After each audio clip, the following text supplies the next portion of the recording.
নবী সাল্লাল্লাহু আলাইহি ওয়াসাল্লাম বলেছেন, হাসরের ময়দানে আল্লাহ তাআলা একদল মানুষদেরকে বিনা হিসেবে জান্নাত দেবেন। সুবহানাল্লাহ। আরো আস্তে কন, আরো জোরে বলেন সুবহানাল্লাহ। নবীজি বললেন, হাসরের ময়দানে একদল তার উম্মতকে বিনা হিসেবে আল্লাহর জান্নাত দিবে। তো এই মানুষগুলো কারা আপনাদেরকে জানার দরকার আছে না নাই? শোনার দরকার আছে। বিনা হিসেবে কারা জান্নাতে যাবে? কারা যাবে আল্লাহর জান্নাতে? কোনো হিসাব হবে না। বিনা হিসাবে আল্লাহ বলবেন, তোমরা তো জান্নাতের মেহমান, জান্নাতের দরজা খোলা, বান্দা তোমাদেরকে ভালোবেসে আমার জান্নাত তোমাদেরকে দিয়ে দিলাম। জোরে কোন সুবহানাল্লাহ।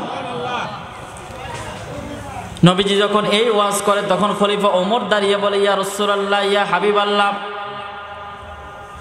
ওগো নবীজি, আপনার উম্মতের ভিতরে কতজন ব্যক্তি বিনা হিসেবে আল্লাহর জান্নাতে যাবে? এবার নবীজি বললেন, ওমর রে, তুমি জানতে চাও আমার উম্মতের ভিতরে কতজন মানুষ বিনা হিসেবে আল্লাহর জান্নাতে যাবে?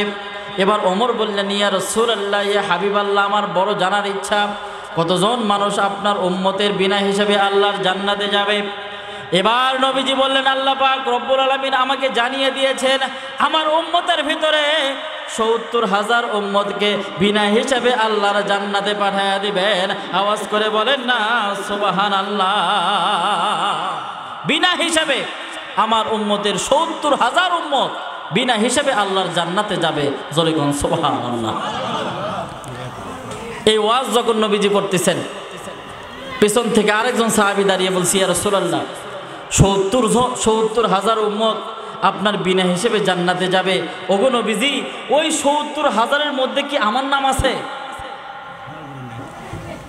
এবার নবীজি বললেন, সাহাবী, তুমি বলতেছো ৭০,০০০-এর ভিতরে তোমার নাম আছে কিনা তুমি জানতে চাও? এবার নবীজি বললেন, সাহাবী, না, তোমার নামটা ওই ৭০,০০০-এর ভিতরে নাই।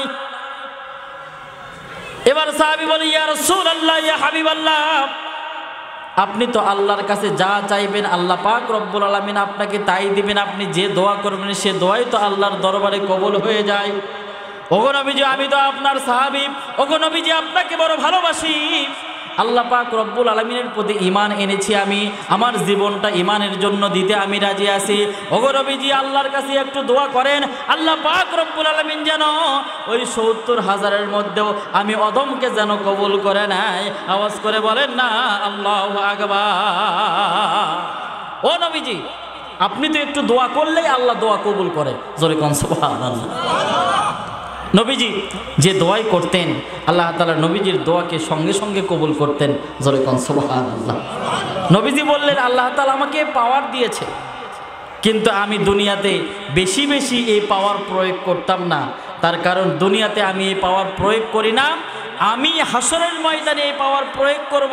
ওই দিন আল্লাহর কাছে দোয়া করব, দুনিয়াতে ক্ষমতা ছিল, আল্লাহ তোমার কাছে চাইনি, আজকে হাসরের ময়দানে আমার গুনাহগার উম্মতের জন্য আমি জান্নাতের জামিনদার হতে চাই। জোরে কোন সুবহানাল্লাহ।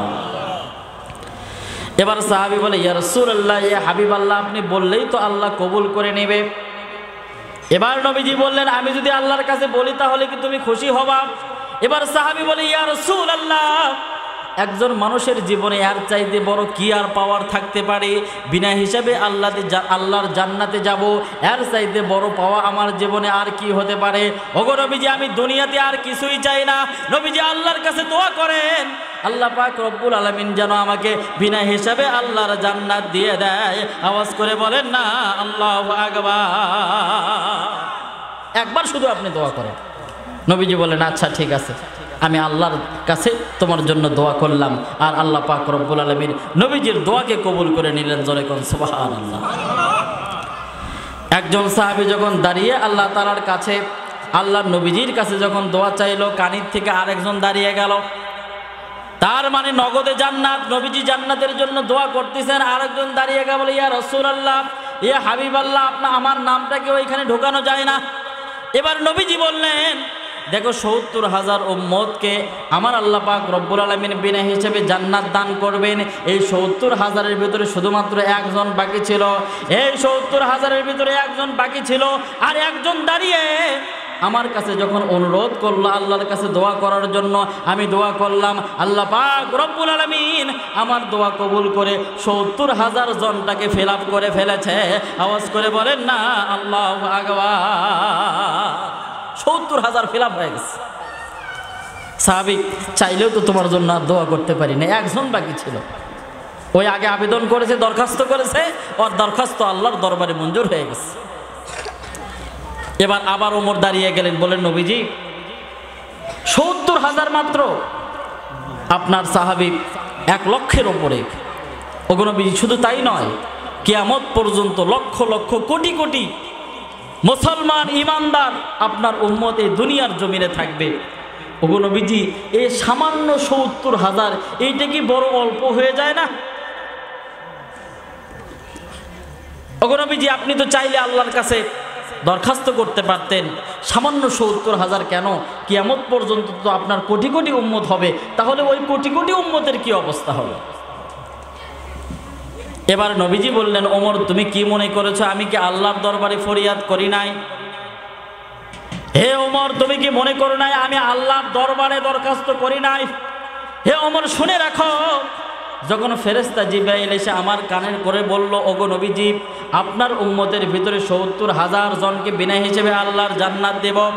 এবার আল্লাহ পাক রব্বুল আলামিনের কাছে নবীজি দরখাস্ত করলেন, আমার তো লক্ষ লক্ষ কোটি কোটি উম্মত দুনিয়ার জমিনে আসবে, আল্লাহ পাক রব্বুল আলামিন মাত্র ৭০,০০০ উম্মত দিয়ে আমার কি হবে? ৭০,০০০ উম্মত জান্নাতে দিয়ে আমি কি করব? এবার আল্লাহ পাক রব্বুল আলামিন নবীজির দরখাস্তকে কবুল করলেন।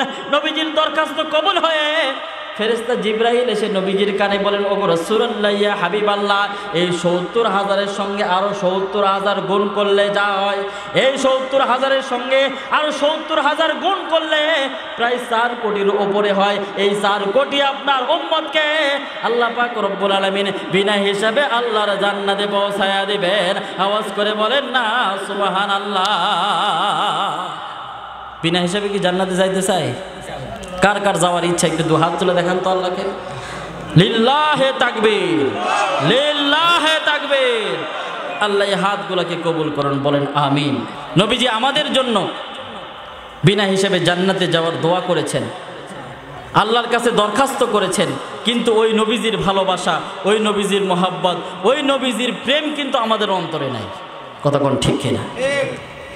ওই নবীজির ভালোবাসা, ওই নবীজির প্রেম, ওই নবীজির প্রেম ভালোবাসা মোহাব্বত যদি আমাদের অন্তরে থাকতো, আর নবীজি যদি দুনিয়ার জমিনে একবার আমাদের চোখে ধরা দিত, তাহলে ওই ব্যক্তিটা দুনিয়ার জমিনে জান্নাতের টিকিট পেয়ে যেত। জোরে কোন সুবহানাল্লাহ। আমরা তো জানি না আমরা যেতে পারবো কিনা। সাহাবীরা বলল, ইয়া রাসূলুল্লাহ আপনি তো জান্নাতের টিকিট দিচ্ছেন, এখন আপনি বলেন ওমর জান্নাতি, আবু বকর জান্নাতি, ওসমান জান্নাতি, আলী জান্নাতি, ওগো নবীজি আপনার পরে জান্নাতের টিকিট কে দিবে?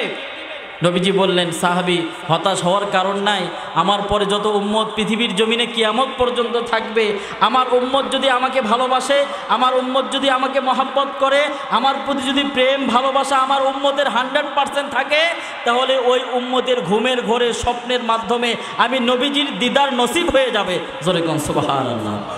নবীজি বললেন, যদি একবার আমি নবীজির দিদার তোমার তকদিরে নসিব হয়ে যায়, একবার যদি স্বপ্নে আমি তোমার ধরা দিয়ে দেই, তোমার ঘরে যদি হাজির হই, তোমার জন্য আল্লাহর জান্নাতের টিকিট কনফার্ম, তুমি আল্লাহর জান্নাতে। জোরে কোন সুবহানাল্লাহ।